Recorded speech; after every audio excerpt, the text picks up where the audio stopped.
دہشت گردی کا خاتمہ ہے وہ پرامن الیکشنز کے انعقاد کے لیے کتنا اہم ہے، اور 2 صوبے اگر دہشت گردی کا شکار ہوں تو ان میں انتخابات ملتوی ہو سکتے ہیں آپ کے خیال میں؟ دیکھیں، اگر انتخابات ملتوی ہوئے تو وہ دہشت گردی کی وجہ سے یا امن و امان کی وجہ سے نہیں ہوں گے، وہ سیاسی وجوہ کی بنیاد پہ ہوں گے، کیونکہ پی ٹی آئی کی لہر کو یہ توڑنا چاہتے تھے، وہ ٹوٹ نہیں سکی، اور ہم نے پچھلے دنوں دیکھا کہ صوبہ خیبر پختونخوا میں بہت زوردار قسم کی لہر ان کی چل رہی ہے، ایک طرح کا سیلاب ہے لوگوں کا جو ان کے حق میں ہے، اور ان کو اپنی شکست صاف نظر آ رہی ہے۔ تو اس لیے اب یہ ان کا خیال تھا کہ ان کو نکالیں کہ 1.5-2 سال میں ہم مینیج کر لیں گے چیزیں، یہ وہ مینیج نہیں کر سکے، نہ نواز شریف کے واپس آنے پہ ان کی کوئی مقبولیت میں اضافہ ہوا، نہ وہ کوئی لہر پیدا کر سکے۔ تو اب یہ فرار کے راستے ڈھونڈ رہے ہیں کہ شاید اور وقت مل جائے اور الیکٹیبلز کو توڑ کر اپنے ساتھ ملا سکیں۔ جہاں تک امن و امان کی صورتحال ہے تو آپ دیکھیے کہ تقریباً اپریل 2022 سے حکومت پی ٹی آئی کی گئی تھی، اور اب کتنا اس میں یعنی ہو گئے 18-20 مہینے ہو گئے ہیں۔ اس میں جو اس سال دہشت گردی کے واقعات ہیں پچھلے سال کی نسبت 20% زیادہ ہیں۔ اسٹیٹسٹکس یہ ہیں کہ جو اس سال کے پہلے 9 مہینے تھے اس میں 400 سے زیادہ سیکیورٹی اہلکار جن کا مختلف اداروں سے تعلق تھا وہ شہید ہو چکے تھے، اور 1100 افراد ٹوٹل جو ہیں وہ اب تک مختلف دہشت گردی کے واقعات میں وہ جاں بحق ہوئے ہیں۔ آپ نے دیکھا کہ پچھلے مہینے میاں والی میں ایئر بیس پہ حملہ ہوا تھا، ہائی پروفائل ٹارگٹ تھا وہ، اور اتنے سینسٹیو انسٹالیشن پہ حملہ ہونا یہ صرف کے پی اور بلوچستان تک نہیں ہے، پنجاب تک بھی وہ پہنچ گئے ہیں۔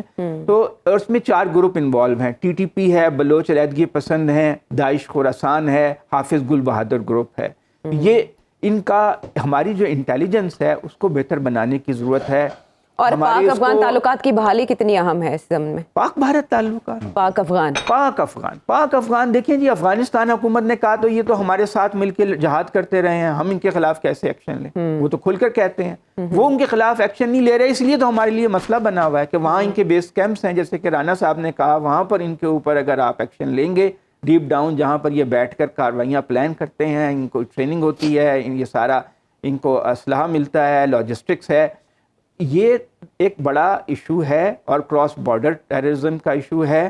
اس پہ ہمیں برادر ملکوں سے بھی تعلقات سپورٹ چاہیے ہوگی، خود ہمیں پرو ایکٹیو ہونا پڑے گا، انٹیلیجنس کو بہتر بنانا پڑے گا۔ سب سے بڑا مسئلہ یہ ہے کہ اس وقت پاکستان کی ریاست اور عوام میں جو خلیج ہے اسے کم کرنے کی ضرورت ہے، تاکہ عوام کا اعتماد بھی جو ہے پوری طرح عوام متحد ہو جائے ریاست کے ساتھ مل کر، پھر ان کے اوپر آپ کریک ڈاؤن کر سکتے ہیں۔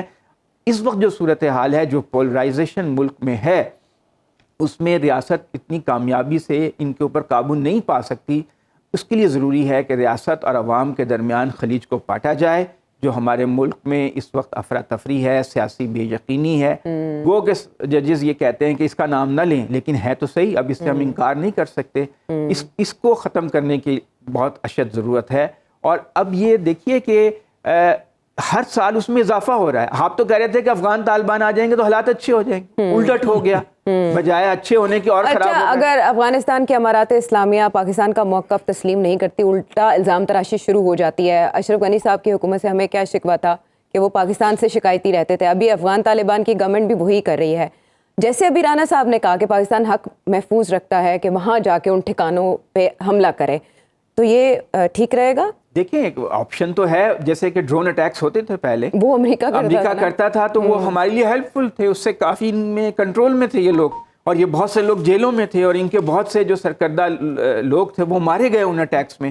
اب جب سے وہ بند ہوئے ہیں یہ زیادہ شیئر ہو گئے ہیں اور زیادہ ہم پر حملہ آور ہو رہے ہیں، اور ہماری سیکیورٹی اسٹیبلشمنٹ کے جو مختلف ادارے ہیں ان کے اوپر حملے کر رہے ہیں، کیونکہ چاہتے ہیں کہ پی کے ایک خاص علاقے میں اپنی حکومت قائم کریں، اسٹیٹ ود ان اسٹیٹ قائم کرنا چاہتے ہیں، اور پھر اس کا دائرہ کار پھیلاتے رہنا چاہتے ہیں۔ ایک ایجنڈا ہے ان کا، اور اس کے لیے پاکستان کو ایک طویل صبر آزما بھرپور جنگ کرنی پڑے گی۔ یہ کوئی معمولی خطرہ نہیں ہے، بہت بڑا خطرہ ہے، ہماری سروائیول کو خطرہ۔ جس طرح سزا کے فیصلے متنازع ثابت ہو رہے ہیں، اس طرح بریت کے فیصلے بھی متنازع رہیں گے؟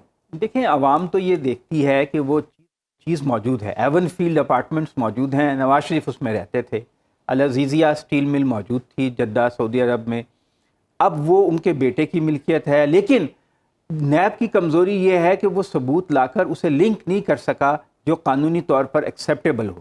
اب اس جج سے بھی، اب وہ تو مرحوم ہو گئے، ارشد ملک، جنہوں نے یہ فیصلہ دیا تھا، 100 سے زیادہ صفحوں پہ لکھا تھا، اور انہوں نے کہا تھا کہ یہ ان کے ڈیپینڈنٹ تھے، اور قانون میں یہ ہے کہ آپ یا آپ کا جو زیر کفالت آدمی ہو اس کے پاس اتنی جائیداد یا دولت ہو جو آپ کی معلوم اور جائز آمدن سے مطابقت نہ رکھتی ہو تو آپ کرپشن کے مرتکب ہوئے ہیں۔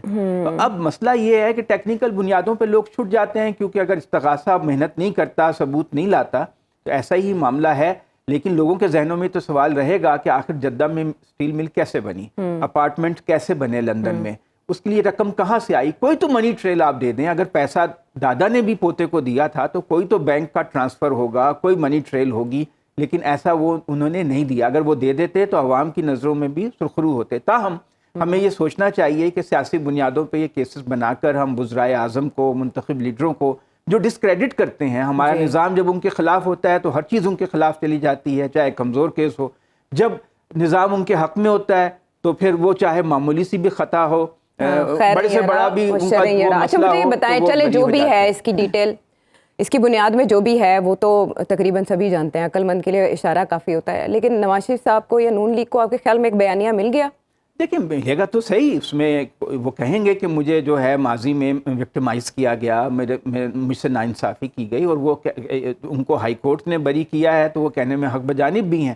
لیکن دیکھنا یہ ہے کیا لوگ اسے قبول کریں گے۔ ابھی تک تو ان کے بیانیوں کو لوگوں نے قبول نہیں کیا، ان کی پاپولیرٹی بڑھنے کی بجائے کم ہوئی ہے۔ بات وہی ہے کہ ان کی دولت ایگزسٹ کرتی ہے بیرون ملک، ان کے بچوں کی ایگزسٹ کرتی ہے، اور وہ ان کی جائز معلوم آمدن سے بہت زیادہ ہے، ٹھیک ہے، وہ اس کی منی ٹریل نہیں دے سکے۔ لوگ یہ پوچھتے ہیں یہ دولت آئی کہاں سے؟ آپ آسمان سے برسی ہے، زمین نے سونا اگلا ہے، کہیں سے تو کہاں سے آئی ہے یہ دولت؟ تو یہ اب یہ ہے کہ اگر وہ کیمپین چلائیں، ان کا تو بیانیہ جو ہے ٹیلی ویژن پہ بھی براہ راست نشر ہوتا ہے، وہ ان کو جلسہ جلوس کی بھی آزادی ہے، لوگوں میں جائیں، جا کر اپنا کیس پیش کریں، الیکشن میں پتہ چل جائے گا کہ وہ لوگ ان کا بیانیہ قبول کرتے ہیں۔ شاید ان کی سیاسی ایکٹیویٹی اب تیز بھی ہو جائے، لیکن اس میں تاحیات نہلی والا معاملہ اب بھی اپنی جگہ پر برقرار ہے۔